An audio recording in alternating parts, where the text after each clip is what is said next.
होना है क्या? अभी तक सहमति जो है तेजस्वी यादव महागठबंधन में जो है वो खींचाताना जारी है और तेजस्वी यादव नाराज दिख रहे हैं। भाई, जो गठबंधन में सीटों के बंटवारे तक को सहजता से नहीं कर पाए, जब एक दूसरे के साथी को जब ये लोग सीट बंटवारे में ही सम्मान नहीं देते, तो ऐसे में कैसे अपने अपने समर्थकों को ये कन्विंस करेंगे एक दूसरे के पक्ष में मतदान करने के लिए।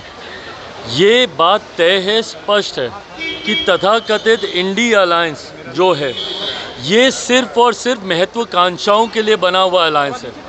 ये विचारधारा का अलायंस नहीं है, ये महत्वाकांक्षाओं का अलायंस है। एक दूसरे के सर पर पांव रखकर आगे बढ़ने की सोच वाला ये अलायंस है। ऐसे में एक दूसरे को सीटों पर कैसे कम किया जाए, दबाया जाए, लगातार इन लोगों का प्रयास यही रहता है। लोकसभा में भी हम लोगों ने देखा और परिणाम हम लोगों ने इनकी इस सोच का हरियाणा में अभी जिस तरीके से चुनाव हुए उसमें देखने को मिला, जहां पर हरियाणा जैसे राज्य की जनता ने, जहां पर बड़े बड़े राजनीतिक पंडितों ने एक तरफा इसमें अपनी भविष्यवाणी की थी कि विपक्ष सरकार बनाने जा रहा है, पर उसके बावजूद अगर हरियाणा में भारतीय जनता पार्टी की इतने प्रचंड बहुमत के साथ सरकार बनी, तो ये बात स्पष्ट है कि लोगों को समझ में आने लग गया कि 2024 लोकसभा चुनाव में इन लोगों ने सिर्फ झूठ बोलने का काम किया, भ्रम फैलाने का काम किया।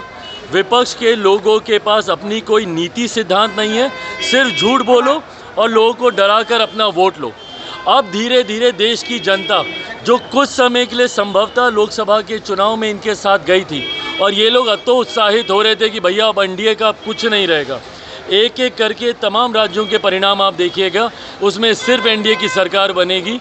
हरियाणा से हम लोगों ने शुरुआत की, झारखंड, महाराष्ट्र अभी आगे है और दिल्ली से होते हुए बिहार, जहां पर आज मैं खड़ा हूं, यहां पर भी अगली सरकार एनडीए की ही बनेगी। आप लोगों पे परिवारवाद का आरोप लगाया जा रहा है, आप लोगों के ऊपर, एनडीए की सरकार के ऊपर परिवारवाद के ऊपर जो है आरोप लगाया जा रहा है। हम लोगों के ऊपर कौन आरोप लगा रहा है?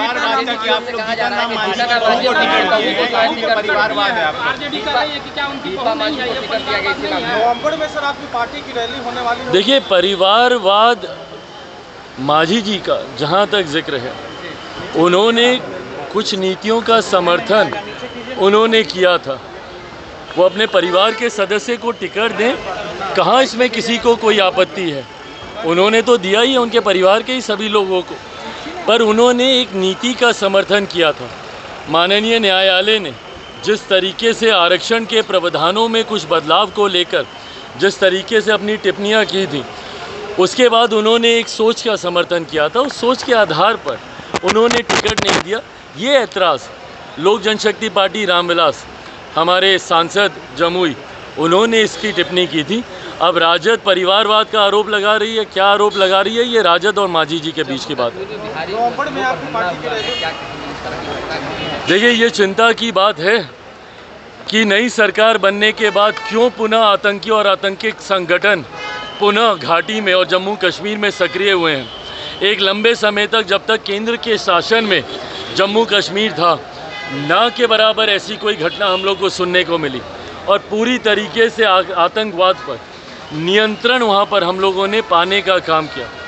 पर नई सरकार के बनते ही जिस तरीके से आतंकी गतिविधियाँ पुनः सक्रिय हुई हैं, ये सवाल तो खड़े करता है कि क्या संरक्षण दे रही है वहाँ की उमर अब्दुल्ला जी की सरकार?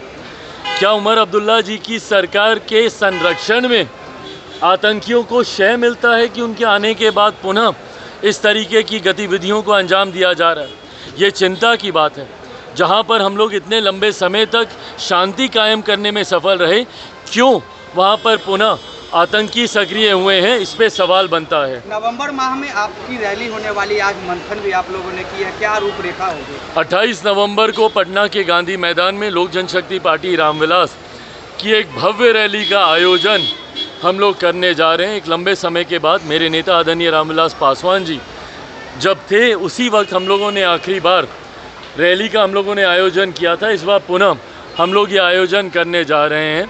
चुनावी वर्ष है, ऐसे में उस दिन गांधी मैदान से औपचारिक शंखनाद बिहार विधानसभा के चुनाव को लेकर लोक जनशक्ति पार्टी उस मैदान में करेगी उसकी तैयारी को लेकर आज हम लोगों ने एक महत्वपूर्ण बैठक प्रदेश के पदाधिकारियों की, जिसमें सारे उपाध्यक्ष, राष्ट्रीय पदाधिकारी जो बिहार से आते हैं, सारे महासचिव, सचिव, सभी प्रकोष्ठ के प्रदेश अध्यक्ष, सीमित लोगों की आज ये बैठक हम लोगों ने बुलाने का काम किया। इसकी रणनीति को लेकर चर्चा हुई, अभी भी चर्चा जारी ही है। प्रदेश अध्यक्ष जी के नेतृत्व में अभी भी ये बैठक चल रही है। इस रैली को कैसे विधिवत तरीके से एक बड़ी रैली की रूपरेखा तैयार की जाए, उसको लेकर आज मंथन हुआ। Thank you.